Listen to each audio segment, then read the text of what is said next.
Kind of like martyrs in a way, but not really at all.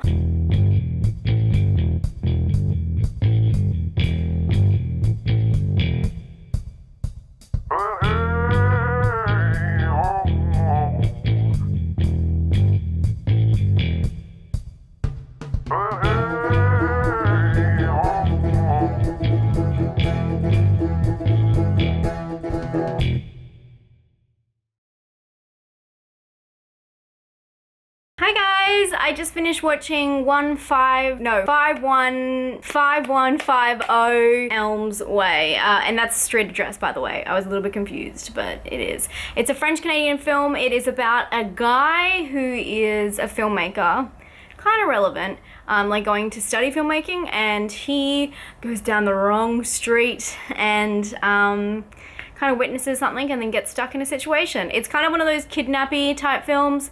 And there is a lot in store in this film, so I don't think I'm ruining that for you. It happens quite early on. It's more about the journey, where he goes, kind of like martyrs in a way, but not really at all, than, you know, the situation and how it happens at the start. I want to say that this film has a completely different vibe to it. So when they get actually inside the house, it just seems like something weird is going to go down, and the storyline is just not like I've seen from other kidnap stories, if that makes any sense without trying to give anything away.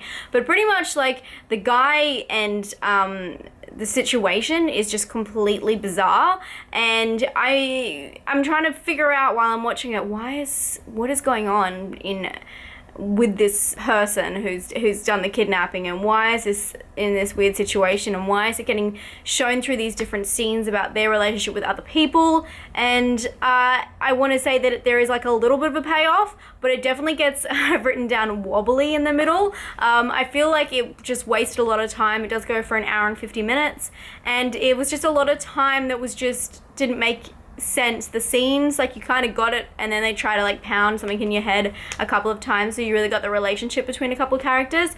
But I felt like it was just a little bit lost in the middle, which kind of bored me a little bit. So I couldn't really get excited for the end, which the end is pretty epic, but I really felt like it was just lost some of its momentum in the middle. There is a couple of really strange things they try to incorporate in the film. They try and deal with different techniques. Like at one point he's kind of doing this handy cam situation, like a gizmo, so like kind of on himself, but the way it's moving, it just kind of like completely turned the film on its head for like 1 second, because it's a completely different filming technique, which made no sense. And then also there's this animation sequence that is kind of tied into it. If you guys know my start of my 31 Days of Horror clip, it's the bit with the guy's like blood and he's playing chess, and I love when I watch the films and I actually see those little bits in it, because I just think that's so cool. But it really did not fit with the film at all.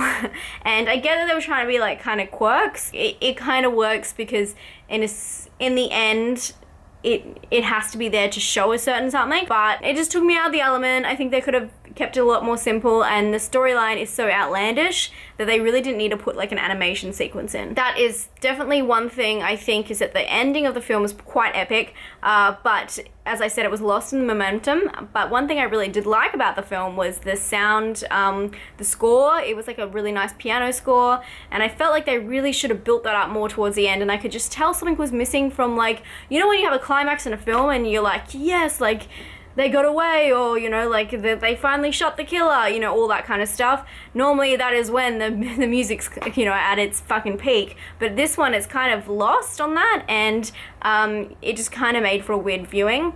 The film also has a little bit of a flaw with the storyline, because the way they've set it up and drilled it into you, it can only end a certain way.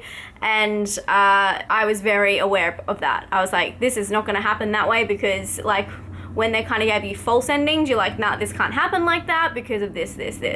I hope that is vague enough to pique your interest.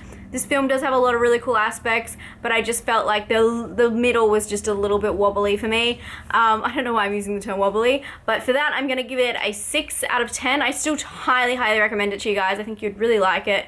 It just lost my interest a little bit in the middle, but it was a kidnapping movie with a point of difference. So I definitely recommend it to you all. I'll talk to you guys tomorrow for another 31 Days of Horror. I can't even believe it. I think we've got 5 films left. Crazy. I'll talk to you guys then.